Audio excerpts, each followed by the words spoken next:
Start. ಎಲ್ಲರಿಗೂ ನಮಸ್ಕಾರ.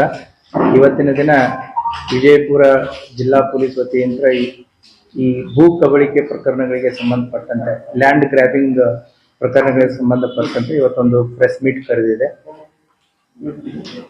ಸುಮಾರು 2022ರಿಂದ 2024ರವರೆಗೆ ಈ 3 ವರ್ಷಗಳ ಅವಧಿಯಲ್ಲಿ ಇವೇನು ಭೂ ಕಬಳಿಕೆ ಘಟನೆಗಳಾಗಿದ್ದು, ಆ ಘಟನೆಗಳಿಗೆ ಸಂಬಂಧಪಟ್ಟಂತೆ ಒಟ್ಟು 27 ಪ್ರಕರಣಗಳು ದಾಖಲಾಗಿತ್ತು.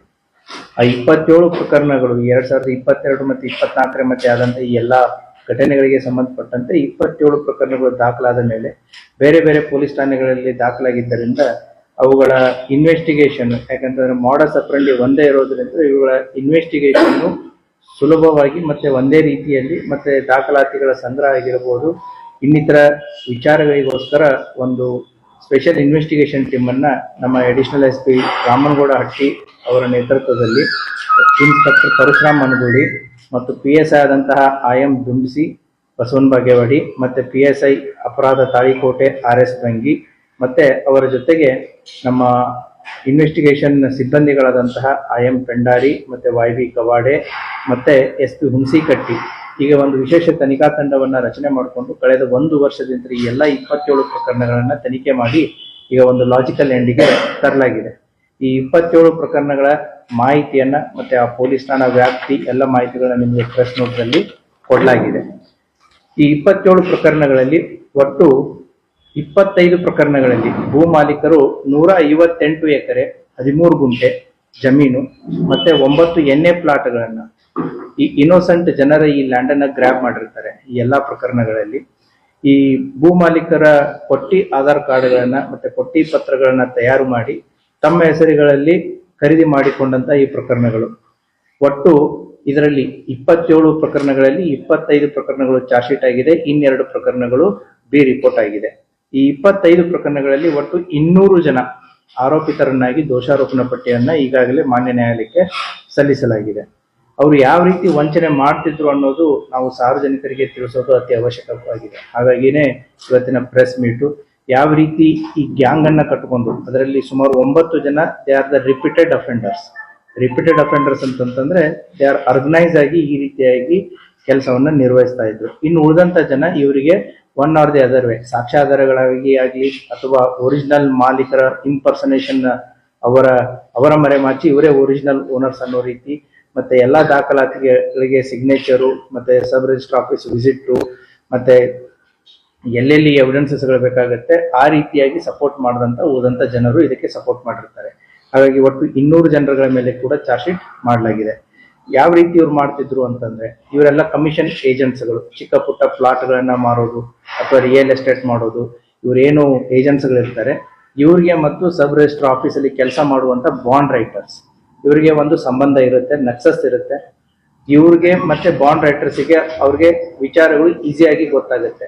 ಎಲ್ಲಿ ಜಮೀನನ್ನ ಮಾರ್ತಾ ಇದ್ದಾರೆ ಅಥವಾ ಜಮೀನು ಒಂಟಿ ಹೆಸರಲ್ಲಿ ಯಾರಾದ್ರೂ ಹೆಸರಲ್ಲಿ ಇದೆಯಾ, ವಯಸ್ಸಾದವ್ರ ಹೆಸರಲ್ಲಿ ಇದೆಯಾ, ಅಥವಾ ಆ ಜಮೀನುಗಳ ಓನರ್ಸು ನಮ್ಮ ಜಿಲ್ಲೆಯನ್ನ ಬಿಟ್ಟು ಬೇರೆ ಎಲ್ಲಾದ್ರೂ ಅವ್ರು ಸೆಟ್ಲ್ ಆಗಿದಾರ, ಬೆಂಗಳೂರು ಸೆಟ್ಲ್ ಆಗಿದಾರ ಅಥವಾ ಬೇರೆ ರಾಜ್ಯಗಳಲ್ಲಿ ಸೆಟ್ಲ್ ಆಗಿದಾರ, ಮುಂಬೈ ಸೆಟ್ಲ್ ಆಗಿದಾರ, ಪುನಾ ಸೆಟ್ಲ್ ಆಗಿದ್ದಾರೆ. ಯಾಕಂತಂದ್ರೆ ಒಂದ್ ಕಡೆ ಏಜೆಂಟು, ಒಂದ್ ಕಡೆ ಬಾಂಡ್ ರೈಟರು, ಇವ್ರಿಗೆ ಸಂಪೂರ್ಣವಾದಂತ ಮಾಹಿತಿ ಈಸಿಲಿ ಇವರಿಗೆ ದೊರಕ್ತಾ ಇರುತ್ತೆ. ಆ ಹಿನ್ನೆಲೆಯಲ್ಲಿ ಈ ಕಮಿಷನ್ ಪಡೆಯುವಂತ ಏಜೆಂಟ್ ಆಗಿರ್ಬೋದು ಮತ್ತೆ ಬಾಂಡ್ ರೈಟರ್ಸ್ ಆಗಿರ್ಬೋದು, ಸೊ ಯಾವ ಜಮೀನುಗಳನ್ನ ಮಾರಾಟ ಮಾಡಿದ್ರೆ ಯಾವ್ಯಾವ ದಾಖಲೆಗಳನ್ನ ನಾವು ಸಂಗ್ರಹಿಸಬಹುದು, ಯಾವ ರೀತಿ ಸಂಗ್ರಹಿಸಬಹುದು, ಯಾವ ರೀತಿ ನಾವು ಡಾಕ್ಯುಮೆಂಟ್ ಕ್ರಿಯೇಟ್ ಮಾಡಬಹುದು ಅನ್ನೋದು ಅವ್ರದ್ದು ನೆಕ್ಸ್ಟ್ ಸ್ಟೆಪ್ ಆಗಿರುತ್ತೆ. ಸೊ ವಿಕ್ಟಿಮ್ಗಳನ್ನ ಯಾವ ರೀತಿ ಹುಡುಕ್ತಿದ್ರು, ಎಂತ ಜಮೀನುಗಳನ್ನ ಹುಡುಕ್ತಿದ್ರು ಅಂತಂದ್ರೆ ವಯಸ್ಸಾದವರು ಮತ್ತೆ ಜಮೀನು ಬಹಳಷ್ಟಿದ್ದು ಒಬ್ಬರೇ ಹೆಸರಲ್ಲಿ ಇದ್ದಿದ್ದು ಮತ್ತೆ ಆ ಓನರ್ಸ್ಗಳು ಇಲ್ಲಿ ಲೋಕಲ್ ಇಲ್ಲದೆ ಇದ್ದಂಥವ್ರನ್ನ ಐಡೆಂಟಿಫೈ ಮಾಡಿ ಅಂತ ಜಮೀನುಗಳ ಫೇಕ್ ಡಾಕ್ಯುಮೆಂಟ್ಸ್ ಗಳನ್ನ ಕ್ರಿಯೇಟ್ ಮಾಡ್ಕೋತಿದ್ರು. ಯಾವ ರೀತಿ ಫೇಕ್ ಡಾಕ್ಯುಮೆಂಟ್ಸ್ ಗಳನ್ನ ಕ್ರಿಯೇಟ್ ಮಾಡ್ಕೋತಿದ್ರು ಅಂದ್ರೆ ಬಡವರು ಇರ್ತಾರೆ, ನಿರ್ಗತಿಕರು ಇರ್ತಾರೆ, ಅವ್ರಿಗೆ ಏನು ಸ್ವಲ್ಪ ದುಡ್ಡು ಕೊಟ್ರೆ ಅವ್ರು ಯಾವ್ದಕ್ಕೆ ಬರ್ತಾ ಇದೀವಿ, ಏನ್ ಮಾಡ್ತಾ ಇದೀವಿ ಅನ್ನುವಂತ ಒಂದು ಆಲೋಚನೆನೂ ಕೂಡ ಅವ್ರಿಗೆ ಇರಲ್ಲ. ಅವ್ರಿಗೊಂದ್ ಸ್ವಲ್ಪ ದುಡ್ಡು ಕೊಟ್ಬಿಟ್ಟು ಮೂಲ ಓನರ್ಗಳ ಆಧಾರ್ ಕಾರ್ಡ್ ಅಥವಾ ಡಾಕ್ಯುಮೆಂಟ್ಸ್ ಏನಿರುತ್ತೆ ಅವರ ಹೆಸರಿನಲ್ಲಿ ಇವರು ಫೇಕ್ ಪರ್ಸನ್ಸ್ಗಳು, ಈ ಫೇಕ್ ಇನ್ನೋಸೆಂಟ್, ಅದು ಪರ್ಟಿಕ್ಯುಲರ್ಲಿ ಲೋಕಲ್ ಇರದೇ ಇರೋರು ಬೇರೆ ಕಡೆ ಇದ್ದಂಥವ್ರನ್ನ ಕರ್ಕೊಂಡು ಬಂದ್ಬಿಟ್ಟು ಆಧಾರ್ ಕಾರ್ಡ್ಗಳನ್ನ ತಿದ್ದುಪಡಿ ಮಾಡಿ ಮತ್ತೆ ಇನ್ನಿತರ ದಾಖಲಾತಿಗಳನ್ನ ತಿದ್ದುಪಡಿ ಮಾಡಿ ಅವ್ರಿಗೆ ಸ್ವಲ್ಪ ಇಂತಿಷ್ಟೇ ಅಂತ ಹಣ ಕೊಟ್ಟು ಅವರನ್ನ ಬಳಸ್ಕೊತಾ ಇದ್ರು.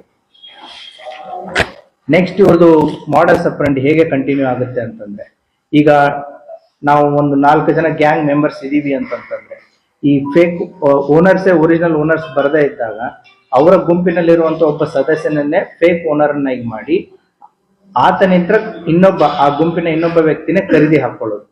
ಅವಾಗ ಏನಾಗುತ್ತೆ, ಥರ್ಡ್ ಪಾರ್ಟಿ ಪರ್ಸನ್ಗೆ ಮಾರಾಟ ಮಾಡಬೇಕಾದ್ರೆ second party person is available, he is the original owner ಅನ್ನೋ ರೀತಿ ತೋರಿಸ್ಕೊಳ್ಳೋದು. ಆ ರೀತಿ ಮೂರನೇ ವ್ಯಕ್ತಿಗೆ ಮಾರುವಂತದ್ದನ್ನು ಕೂಡ ನಾವು ಇಂಥ ಪ್ರಕರಣಗಳಲ್ಲಿ ಕಂಡು ಬರುತ್ತೆ. ಅಷ್ಟೇ ಅಲ್ಲದೆ, ಈಗ ಮೂಲ ಓನರ್ ಸಿಕ್ಕಾದ ಮೇಲೆ ಅದನ್ನ ಥರ್ಡ್ ಪಾರ್ಟಿಗೆ, ಅಂದ್ರೆ ಫಸ್ಟ್ ಟೈಮ್ ಪರ್ಚೇಸಿಂಗ್ ದಲ್ಲಿ ಒಬ್ಬನ ಅವರ ಗುಂಪಿನ ಸದಸ್ಯದಲ್ಲಿ ಇದ್ದವನ್ನೇ ಮೂಲ ಓನರ್ ಅಂತ ತೋರಿಸಿ ಫಸ್ಟ್ ಪರ್ಚೇಸ್ ಮಾಡಿಬಿಟ್ರೆ second purchase, third purchase, fourth purchasing ಸಮಸ್ಯೆನೇ ಇರಲ್ಲ. ಯಾಕೆ, ನಿಮಗೆ ಲ್ಯಾಂಡ್ ರೆಕಾರ್ಡ್ಸ್ ಒಬ್ಬ ಒರಿಜಿನಲ್ ಇಲ್ಲೇ ವ್ಯಕ್ತಿ ಜೀವಂತ ಇದ್ದಾನೆ ಅನ್ನೋದನ್ನ ಅವರು ಪ್ರೊಡ್ಯೂಸ್ ಮಾಡ್ದಂಗೆ ಆಗುತ್ತೆ. ಹಾಗಾಗಿ ಅದು ಮಲ್ಟಿಪ್ಲೈಯರ್ ಎಫೆಕ್ಟ್ ಆಗಿ ಓನರ್ಶಿಪ್ ಚೇಂಜ್ ಆಗ್ತಾ ಹೋಗುತ್ತೆ. ಮತ್ತೆ ಈ ಏನು ಫೇಕ್ ಐಡೆಂಟಿಫೈ ಕ್ರಿಯೇಟ್ ಮಾಡಿದಂತಹ ಮಾಲಕರು ಏನಿರ್ತಾರೆ, ಅವರ ಕೊಡುವಂತ ಅಡ್ರೆಸ್ಗಳಲ್ಲಿ ಅವ್ರು ಇರ್ತಿರ್ಲಿಲ್ಲ, ಅವ್ರು ಕೊಡುವಂತ ಊರುಗಳಲ್ಲಿ ಅವ್ರು ಇರ್ತಿರ್ಲಿಲ್ಲ. ಅವರನ್ನ ಯಾವುದೇ ಕಾರಣಕ್ಕೂ ಕೂಡ ಪರ್ಚೇಸ್ ಮಾಡೋರಿಗೆ ಇವರು ಹತ್ರ ತರಿಸ್ತಿರ್ಲಿಲ್ಲ, ಸೇರಿಸ್ತಿರ್ಲಿಲ್ಲ. ಅವ್ರನ್ನ ಹುಡ್ಕೊಂಡು ಹೋದ್ರು ಕೂಡ ಆ ಊರುಗಳಲ್ಲಿ ಇರ್ತಿರ್ಲಿಲ್ಲ. ಸೊ ಆ ರೀತಿಯಾಗಿ ಆ ಫೇಕ್ ಐಡೆಂಟಿಫೈ ಕ್ರಿಯೇಟ್ ಮಾಡಿದಂತ ಓನರ್ಸ್ಗಳನ್ನು ಕೂಡ ಸಾರ್ವಜನಿಕರ ಕೈಗೆ ಸಿಗ್ಲಾರ್ದಾಗೆ ನೋಡ್ಕೊಂಡಿರ್ತಾರೆ. ಆಮೇಲೆ ಇದನ್ನ ಮತ್ತೆ ಅಗೇನ್ ವಿಷಿಯಸ್ ಸೈಕಲ್ ಇದು. ಈ 4 ಗುಂಪಿನಲ್ಲಿ ಇದ್ದವರು ಎಲ್ಲಾ ಲ್ಯಾಂಡ್ ರೆಕಾರ್ಡ್ಸ್ ಮಾಡಿಬಿಟ್ಟು ಥರ್ಡ್ ಪಾರ್ಟಿಗೆ ಮಾರ್ಬಿಟ್ಟು ಮತ್ತೆ ಥರ್ಡ್ ಪಾರ್ಟಿ ಅಂತ ಆ ಗುಂಪಿನ ಸದಸ್ಯರಿರುವಂತ ಇನ್ನೊಬ್ಬ ವ್ಯಕ್ತಿಗೆ ಮಾರೋದು. ಲ್ಯಾಂಡ್ ಹೊರಗಡೆ ಓನರ್ಶಿಪ್ ಅಷ್ಟೇ ಚೇಂಜ್ ಆಯ್ತು, ಮತ್ತೆ ವಾಪಸ್ ಅವ್ರ ಗುಂಪಿನ ತಂಡದ ಸದಸ್ಯರಿಗೆ ಬರೋ ರೀತಿ ಮಾಡ್ಕೊಳ್ಳುವಂಥದ್ದನ್ನು ಕೂಡ ಇವ್ರದೊಂದು ಮಾಡಸ್ ಆಪರೆಂಡಿ ಕಂಡು ಬರುತ್ತೆ. ಮೋಸ್ಟ್